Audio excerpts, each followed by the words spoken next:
Somebody just told me yesterday that the linguistics professor at UT said that people in natives from Tennessee have a unique accent or words that they use that is very similar to Old England, proper English. So it is this, but I think that's mixed in with farming people. And farming people, it's not diverse. It's all, white families and a few African-American families that farmed alongside of us.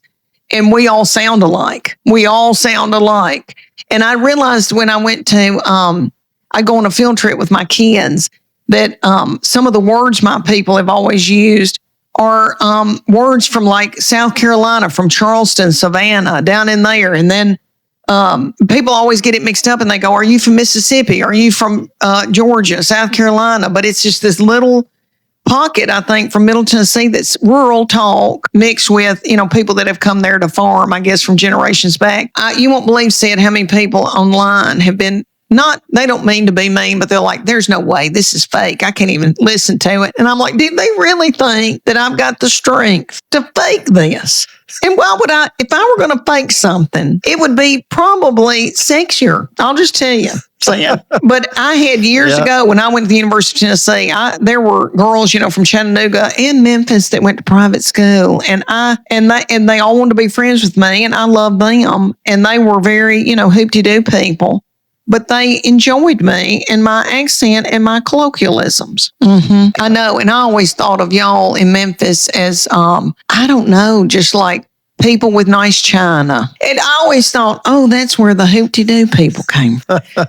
Y'all just always had, pretty manners and nice china. I think my mama, Lucille, her mama, Mary, was as round as she was short, wide as she was short, funny. Everybody loved her. She was she could be a lot.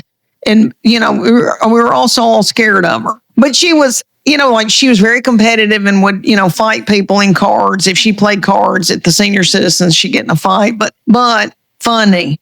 And then my dad and my mom's got that from her. I think I got that from her. Then my daddy really is a good storyteller. He can tell a good story with good details, but we all used humor all the time. My sister thinks she's not funny and says, I didn't get any talent, but she did. She's got a good sense of humor. And then I married Chuck Morgan, who takes everything serious and does not want me to make a joke out of everything and says that I'm not serious enough.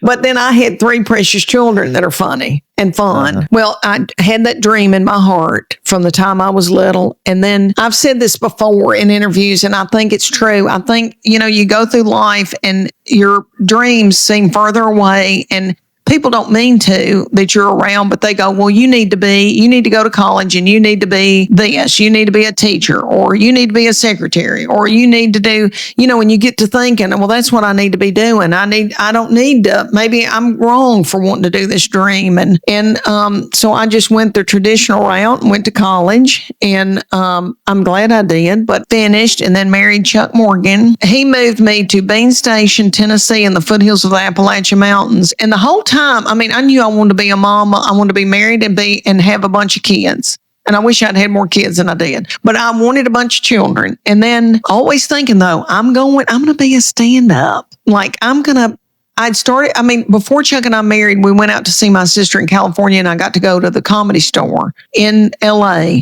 He said, what do you want to do? And I said, while we're out here, I want to go on the Hearst tour where you can see where dead people were murdered in LA. And he goes, well, that's the most twisted thing I've ever heard in my life. I had a ball. If you ever get to go see it, you ride in a hearse and they show you where horrible things have happened. Like little Sal Mineo, was stabbed in a alley. Okay. And see, I loved old Hollywood. And then I said, I want to go to the Comedy Store. And I walked in there and sat and watched Don Herrera and all these people, and my heart beat out of my body. And I truly had a physical reaction thinking, this is what I'm supposed to be doing. This is what it is. Because I'd never been to a comedy club. And I didn't know, I knew, I thought I could make people laugh. And then I don't know, I just saw what they did. And I thought, this is it. And I would watch Johnny Carson. And, when somebody was making it big on Johnny Carson, I always watched that. And I thought, okay, this is it. This is how I could do it. And then we go to Bean Station. I told Chuck Morgan, I said, I want to stay home with these babies. And I promise I won't get my hair done. I won't buy anything to go on the wall.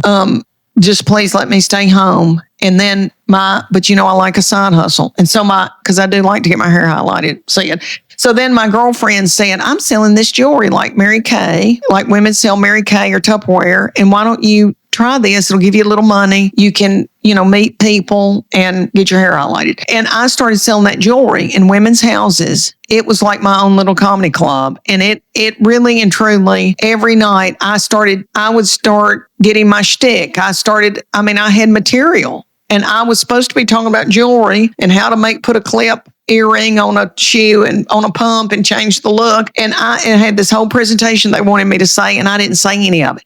I would talk about, birthing and breastfeeding and hemorrhoids and all that. And the company noticed that I was booking about a year in advance. But that's when I knew, I could do this. I know I can do this. And they asked me to go speak at one of their big regional things at Opryland Hotel. And there was a professional comedian there that was entertainment for one of those big, Rahoo things where you go and get excited about your business.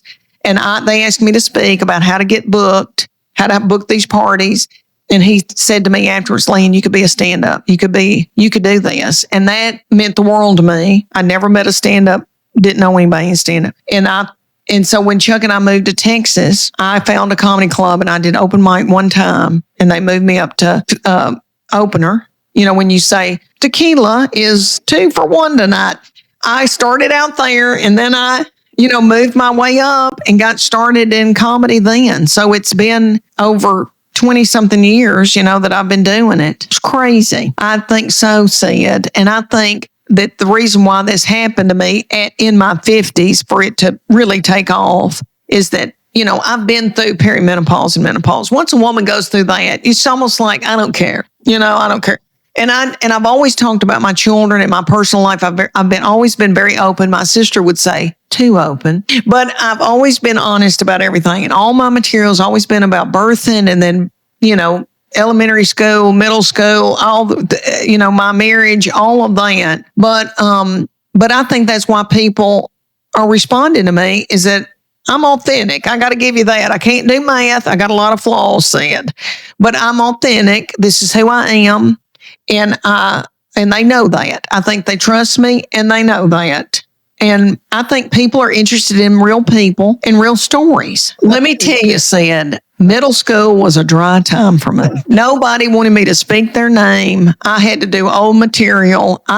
They all said to me, don't you dare say a word. Because my boy caught me talking about his puberty on local radio in Knoxville on WIVK. And I had dropped him off at school. And I really didn't think anything of it. I was just saying like he had grown hair under this arm, but not this. I don't know what I said. He sounded like Johnny Cash. And one of his friends was having an orthodontist appointment. And he heard it in his mama's car and went back to school and said, you won't believe what your mama said. And Charlie said, don't you ever. And I said, I won't. I promise. And Maggie, I remember she didn't even want me to come to school. They were so embarrassed, about everything. And their hormones were crazy. And I remember her saying to me, what are you doing here in those yoga pants? So I wasn't even allowed to walk around school in a yoga pant, which I'm sure I looked terrible in them, Sid. But anyway, middle school was a very dry time. And then high school, they were like, we don't care what you say. And then college, they're like, we don't care. And now they're like, you do what you do, you girl, we don't care. Now,